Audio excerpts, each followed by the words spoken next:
9. Containment of fire. We have already seen that our basic purpose is to contain fire in the space of origin. What we say, locate, control, detect, control and extinguish fire in the space of origin. Now for that we have got other arrangements, and here what we do, regulation 9 tells you ships shall be subdivided at thermal and structural boundaries. Very nice. In simple words, what we are creating, we are creating a ship in terms of boxes. There are all boxes are attached to each other to make a ship, and one box to other is one opening somewhere or the other. That may be door, that can be something else, watertight door, it may be feather-tight door, or it can be some other method. But in the end, what you have got a ship. Ship is made up of small boxes joined together, and every box has got own identity when it comes to uh, talking about fire. That is the compartment. Now, thermal and structural boundaries means horizontal, vertical, all the sides become like boundaries, the top and bottom.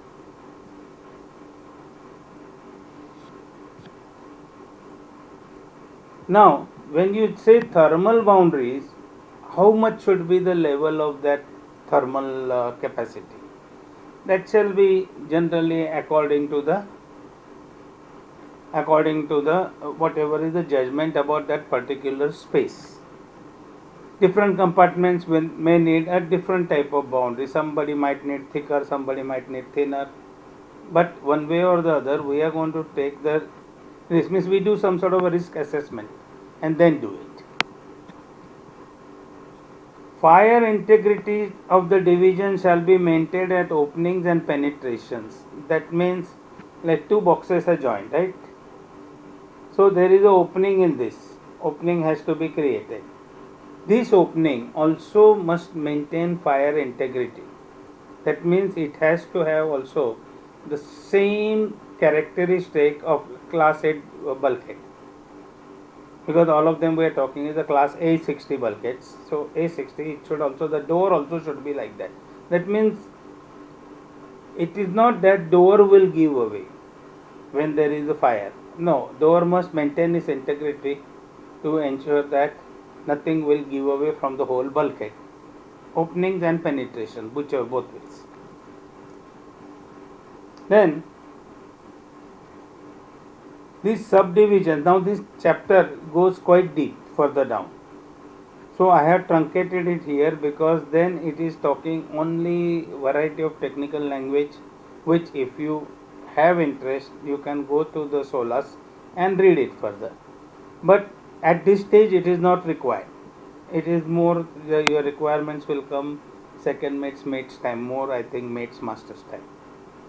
But this is more engineering stuff here, technicalities. Okay, so that finishes regulation 9 for your purpose. Then we move it to regulation number 10. This is the bigger one and probably one of the most important ones. Again, because this one, the regulation 10 also gets covered up under FSS also a lot, because it is dealing with equipment and all. So, firefighting. Purpose of regulate, suppress and swiftly extinguish a fire in the space of origin. You see, the suppressing fire is what we have been talking, but how quickly? Suppressing, हाँ कर रहा हूँ, one can keep on saying, no, you are talking another word here, swiftly.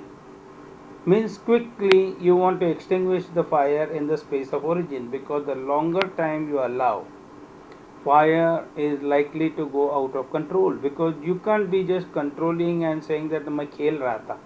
You can't. So it has to be swift. For that, what do you get? A fixed firefighting system, fire extinguishing system will be installed, and fire extinguishing appliances shall be readily available. Now this is talking about fixed fire extinguishing system, and this talks about everything that includes this. That includes fixed fire extinguishing system, but all other things like let's say your fire extinguishers, छोटे portable ones. They all should be readily available. Fire blankets, etc., etc. All the छोटा चीज, mobile stuff. Now, what systems are generally provided? Fixed firefighting systems. One is a water supply system. Water supply system means what? Pipelines. Then pipelines will have hydrants. Now, when we use word hydrant, hydrant is nothing but an opening in the pipe, and it has got a closing arrangement. That is the valve. So, that is hydrant. We maintain this word hydrant in the solas as well as our references in shipping. Somebody else may not use word hydrant ashore. Possible they may not use word hydrant, but we use word hydrant for the opening which is there, and along with a valve. Every hydrant has got a valve to close it. So hydrant is that opening. Now we said that okay, we should have pipeline and hydrants. Perfectly fine. What should be the material? Material should be such that it is not going to melt there, or it should be strong enough to withstand the pressure. So looking at it, it is the same steel, and it may have a specific grade of steel. Then the they are placed in such a way that you should be able to couple the hoses. Now it happens sometimes, and especially when you see it ashore, where people really don't have much of sense at times about fire. They will fix up a hydrant in such a way that गाड़ी हटानी है, कोई नहीं है. अच्छा, just give me a break. Okay, 5 minutes break. Huh? Sorry, just give me 5 minutes break.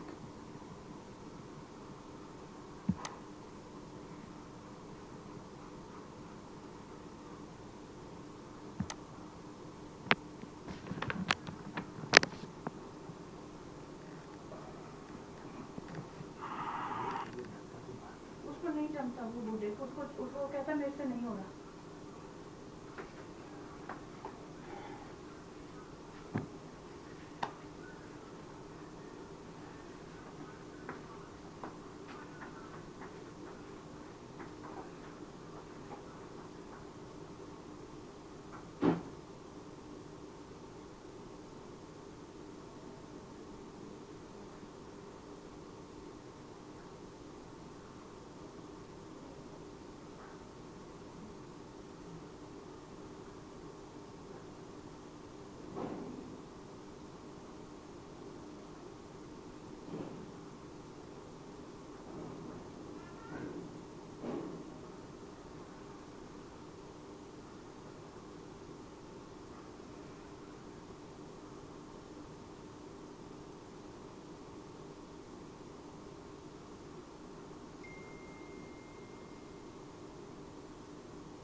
Hello, people.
Okay.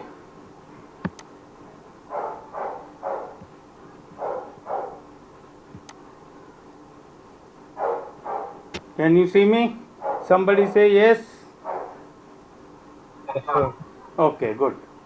Sorry.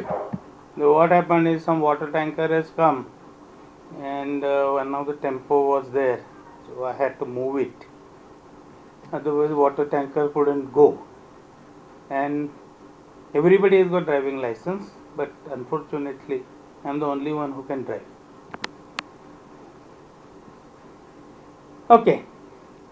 Now, getting back to this, the pipelines, hydrants will be there, made out of metal, strong, which can withstand the temperatures when there is fire.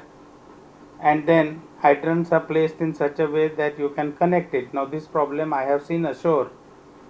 Hydrants are placed in such a way that you cannot connect the fire hose. This is not abnormal ashore, but on ships we are very particular on every small point. Then there is also a drainage arrangement provided on the pipelines to drain out water when the temperatures fall below freezing points. That is for that abnormal expansion of water below 4 degrees. So we consider freezing also. Then there will be isolation valves on pipeline to separate the damaged part of the pipeline. Now pipeline may be damaged with structural damage. It happens. There is a collision and fire. In collision, certain pipelines got damaged.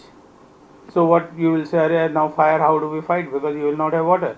So there are isolation valves are provided to isolate that section of pipeline which has got damage, and rest of the pipeline you will get the water to fight fire. Similarly, remember always one thing, the isolation valves are always on deck. You can even isolate machinery space. You can isolate machinery space by closing valves, because sometimes it happens there is a bad damage, you need water in engine room and they can't start pump because outside it is leaking, there is a bad damage. So this way isolation valves give you that freedom of isolating damaged areas. The hydrants are provided at right locations, but there are some more things where they are provided, that we will come down and we will see it.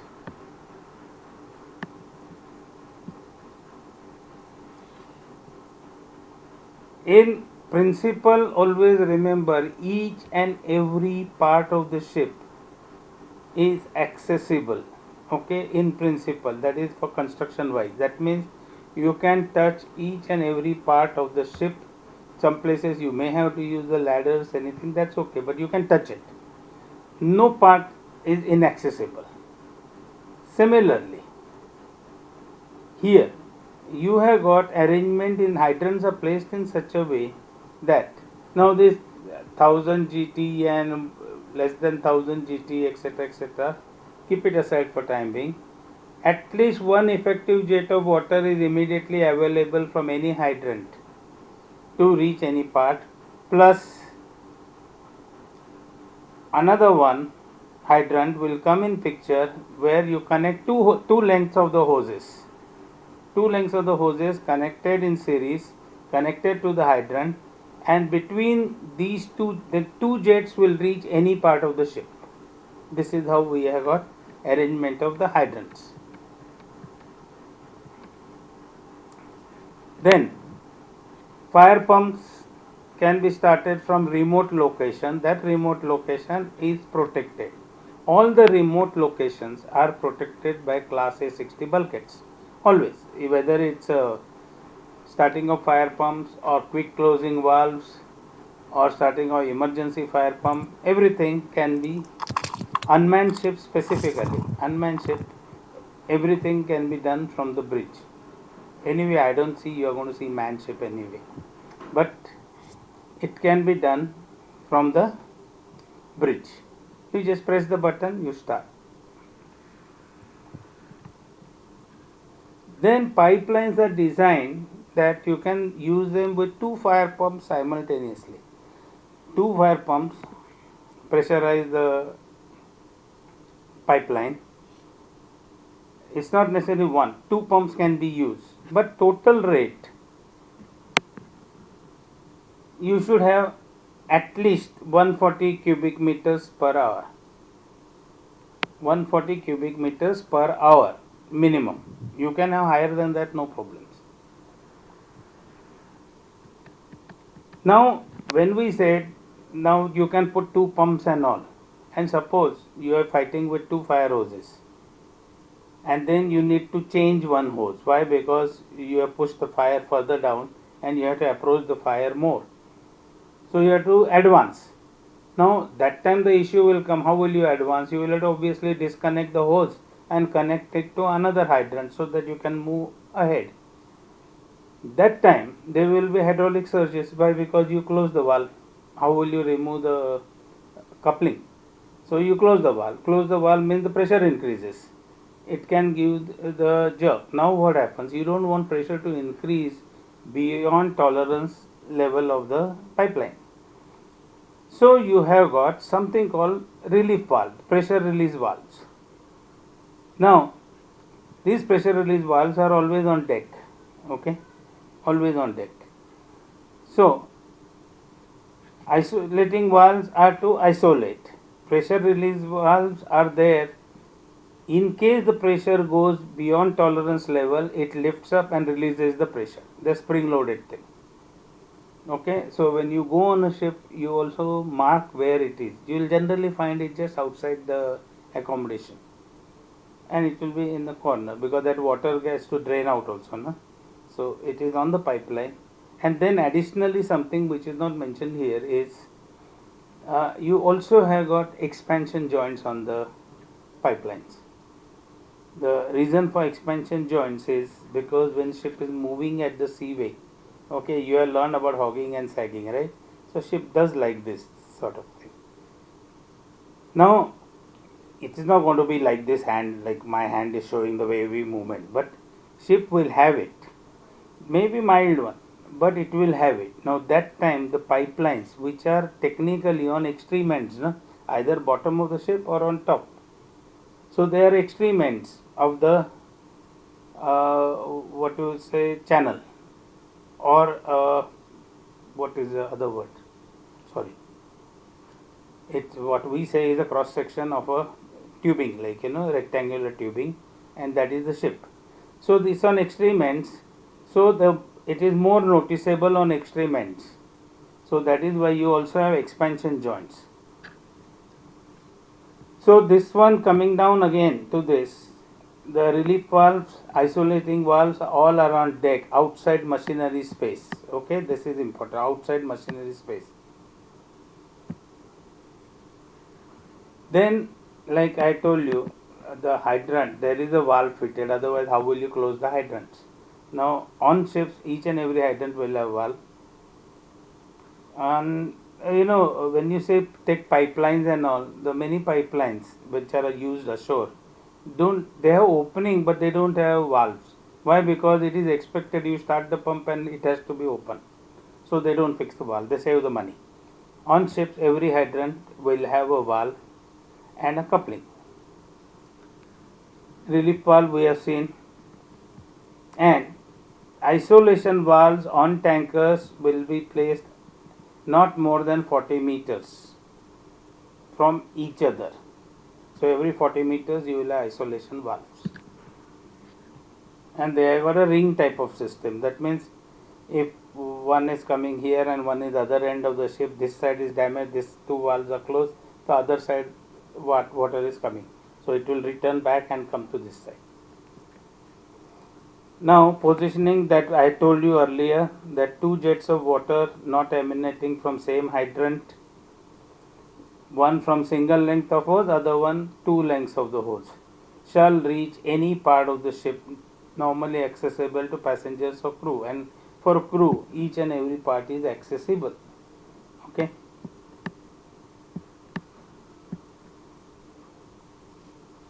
In addition, now there are more things on passenger ships. Okay, the reason being Even the alarm systems are such that detection, I told you earlier that there is a delay provided on purpose, because a false alarm can trigger a massive panic and there can be stampede. So passenger ships, there are a lot more things which are not, because that way you can keep on reading and reading. I am marking only the important ones for you. Pressure of hydrant is sufficient to get everything right, but at the same time it is it cannot exceed certain maximum where you cannot hold the hose, because you have done the firefighting course. You know, one man holds the nozzle and he can direct it, other man takes the load of the hose, and the third man is at hydrant. So these two guys are holding the hose. Now if there is excessive pressure, they will not be able to operate the hose. So the maximum pressure has to be a sufficient amount to give the water, but not enough that not too much that people cannot handle the hose. Also another thing which we will come down, pressure at the hydrants will come down, is the pipeline which is made out of steel can withstand the pressure, but similarly fire hose also must withstand the same pressure. It should not burst because I close the valve at the nozzle end, so it should not burst. That is the whole thing. So see, you see, every small point is covered up, so nothing should go wrong. Okay, this maximum pressure at any hydrant shall not exceed at which the effective control of fire hose can be demonstrated. That is what I said earlier. Now we come to international shore connection. Minimum one, generally you will find at least two. Then fire pumps. Any pump can be accepted as fire pump provided it can provide the water all over the ship through the pipeline and maintain minimum pressure, what is required. Now pressure will be defined according to ship, gets too technical. So sufficient pressure where the two hoses can reach any point, two jets of the hoses can reach any point. So that sort of pressure it should produce. Now most of the pumps on ships can be used for firefighting. Most of the pumps. There is no issue about which pump. Most of the pumps. And same pump can also be used as bilge pumps. Means, you know, there are very few pumps which cannot be used. Majority of pumps can do the dual job. And the reason has been like you don't want ship to sink. At the same time, you don't want ship to burn either. So whatever is there is just question of pipelines, no? So that is why the marine engineers need to know pipelines very well in engine room, because the connectivity is provided to a circuit of pipelines from pump. So you have to know which valve should be closed, which should be open, so water goes here, not there. Now another one is important part. Always remember that the number of fire pumps, minimum number, is defined according to ship size. But more than 4000 GT on a passenger ship, you must have at least 3. Even though most of the pumps can be certified that they can supply the water. Cargo ships at least 2. You always have more than that.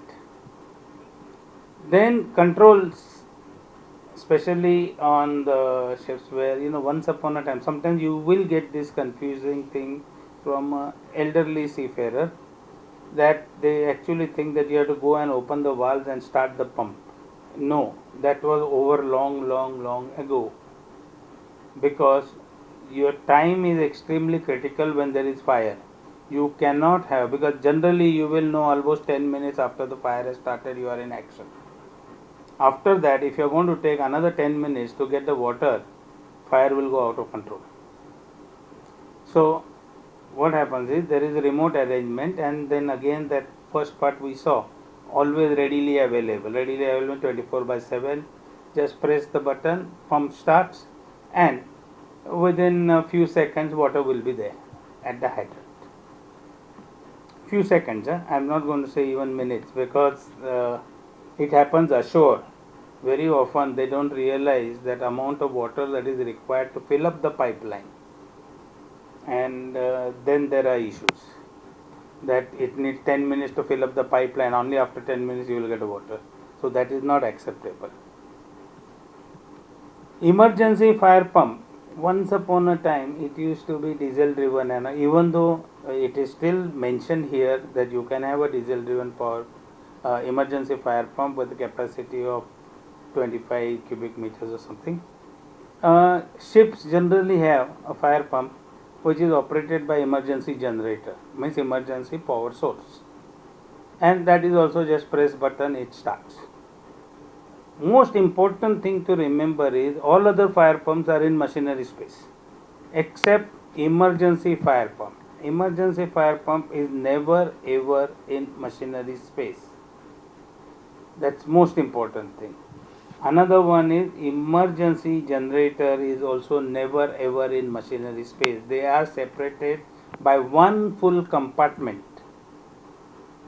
That means from machinery space you cannot enter directly to any one of these two.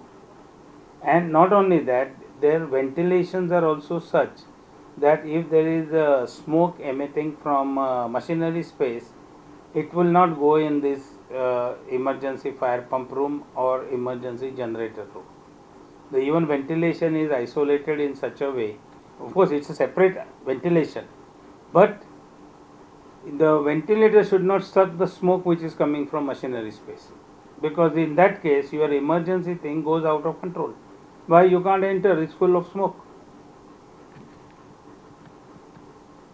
Then, like this part is not contiguous to boundaries of machinery space. There is even a separation by compartment. No direct access permitted between machinery space and space containing emergency fire pump and its source of power.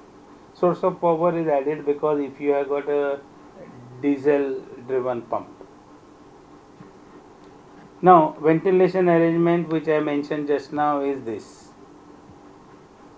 Shall be as far as practical, possible smoke machinery space will not enter, drawn in the space. Okay. Then remember another part. Fire pumps we have seen, it should have so much of capacity, etc., etc. 180 180 no 160 कितना था इधर में था. You are supposed to remember this, brothers. 140. Okay. Now we saw at least that minimum should be there. Now you are assuming whatever it is, your bilge pumping capacity is much higher. The water supply capacity is only 2/3 of what is your bilge pumping capacity, because that way there is no way you can create flooding situation on ship, because the impact of it on the stability of the ship. See, every ship when she is loaded will be just maintaining the minimum requirements of stability and little more, little more, because depending on type of ship and all. But what happens if there is a fire? You don't want flooding to occur, so you have got bilge pumping also out same time, so the water is not accumulated to create free surface effect. There will be some, but not that much, because that extra water you are putting it's sinking the ship further. So you continue with both. This is the quantity of water not less than 2/3 of quantity required to be dealt by the bilge pumps. Okay. Now this is passenger ship, but every ship has got a similar one. Then no cargo ship needs the total required capacity exceeding 180 cubic meters per hour. Like I remember this 180 well, because my ships had 180. But need not exceed, it says. You can have more than that, because two fire pumps used to be 90 and 90, so that makes it 180. But you can connect other pumps also as you like.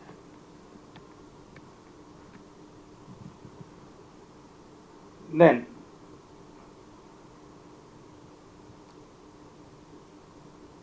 the 25 cubic meters I mentioned, which will come under that emergency one. Okay. Now we come to fire hoses and nozzles. Fire hoses will be non-perishable material, rubber lined, so that they don't leak out, canvas covered, or today you have got different materials available, different synthetic material which should not catch fire just like this, and they should go through normal flame test and all. Now each one will have coupling. Now you get two types of couplings. Remember this. One is male and female types. Other one is universal type. That means both ends can go any side. So you get two types, and again it depends on the ship what type they have got. Fire hoses. Now always remember everything. Everything has to be approved. You cannot just bring up one and say that ye theek hai, nahi. Everything will be approved. The length of fire hoses, machinery space 15 meters. The reason is there can be too many kinks because obstructions are there. Machinery space is not open space like deck or something. 20 meters in open spaces, open decks, fine. And 25 meters on ships with a maximum breadth exceeding 30 meters. Otherwise, it would have been 20 meters. If your ship is less than 30 meters, you can have 20 meters on deck and 15 meters in machinery space. Now, this is the maximum, but least is 10 meters. Minimum is 10 meters and maximum is 15, 20, 25. This means your fire hoses on ship should have some sort of a coding. So after the fire drill or something, you don't mix them up. That is why normally around the couplings we use color codes. If it is cream color, that means yes, it is from engine room. It's blue means it is from accommodation, and some other color says that okay, it is from here. Normally accommodation fire hoses which are inside the accommodation are thinner ones, 40 millimeter size. Otherwise they are 65 millimeters. Now, if you are providing one hose, one nozzle for each hydrant, if you are providing that, then the restrictions on couplings and all changes. But otherwise, complete interchangeability of hose couplings and nozzles is required, and all the ships have it, because obviously you have got too many fire hydrants, so you can't provide one hose and a nozzle for each and every one. So you always have, means on the ship, unless you are talking of two different sizes, 40 millimeters, 65 millimeters, you should be able to connect any hose anywhere.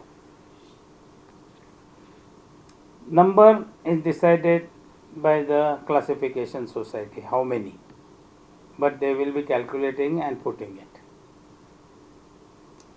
Now, here cargo ships, every 30 meters of length you have a hose and one spare.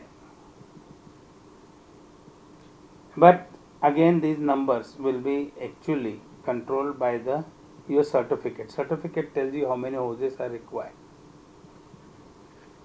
So according to length, you say my ship is 300 meters long, so that means how many? 10 hoses.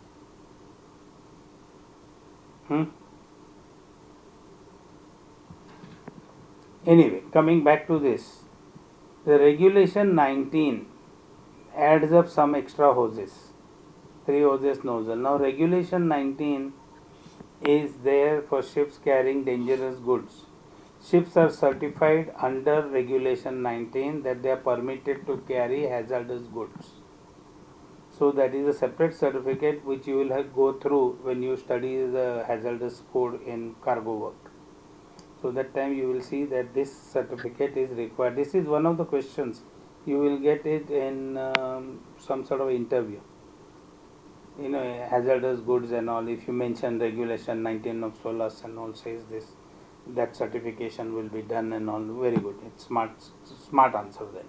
That yes, guy knows regulation 19 applies to dangerous goods. And there is a list given. Hazardous goods are also defined.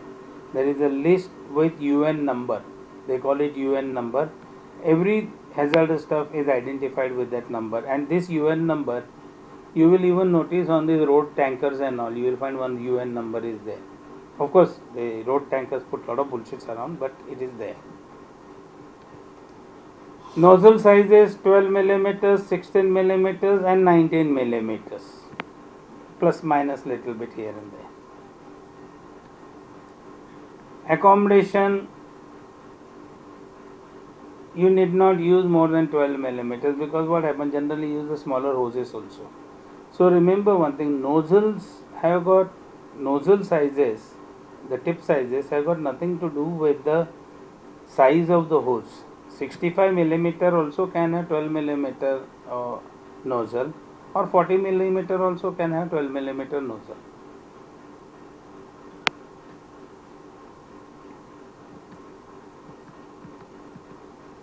Machinery space, nozzle size to maximum discharge possible from 2 jets mentioned up.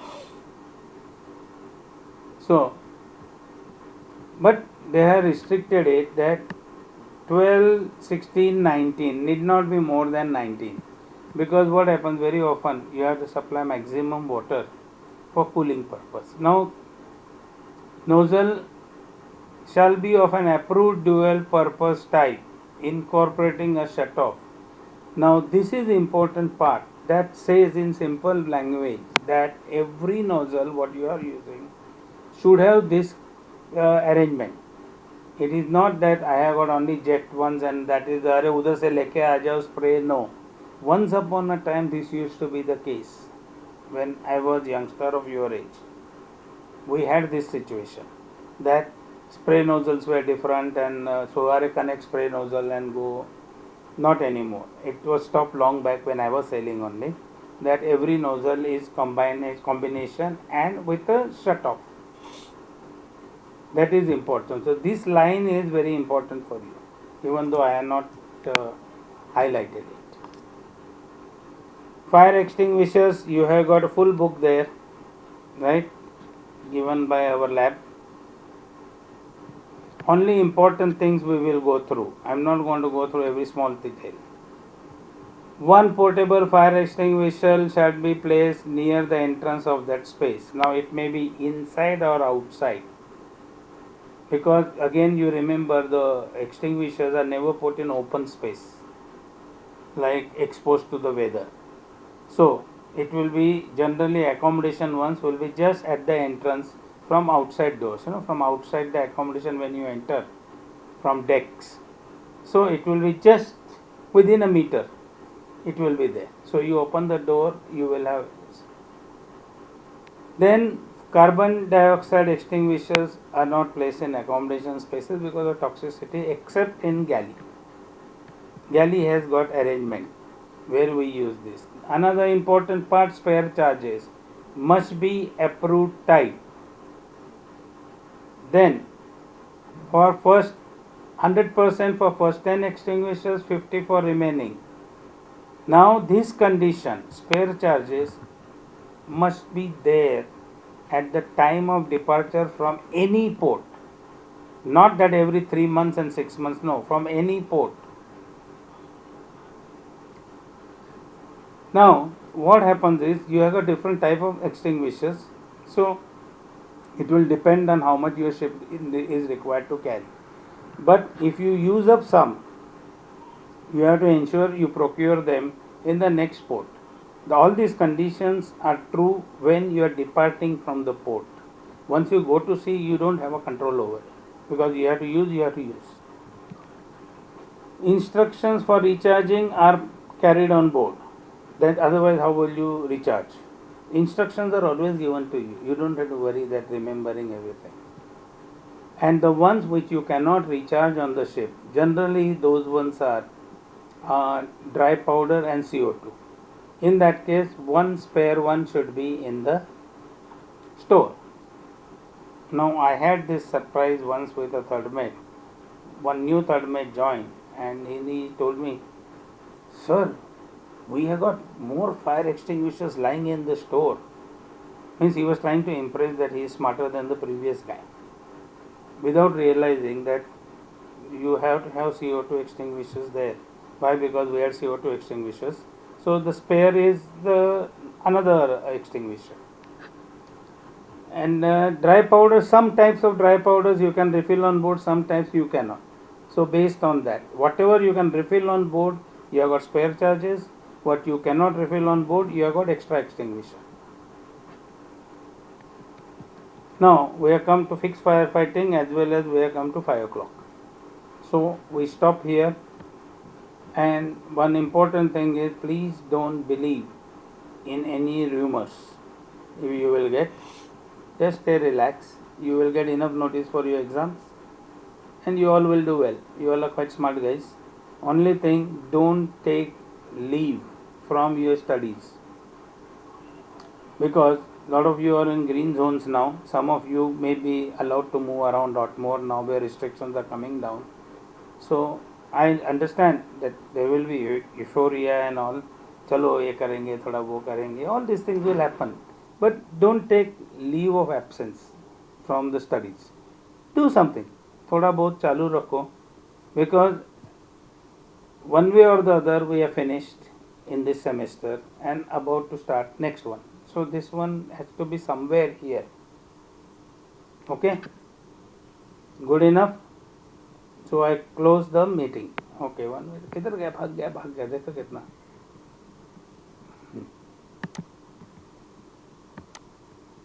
Okay, bye bye. 34 I had, 37, 34.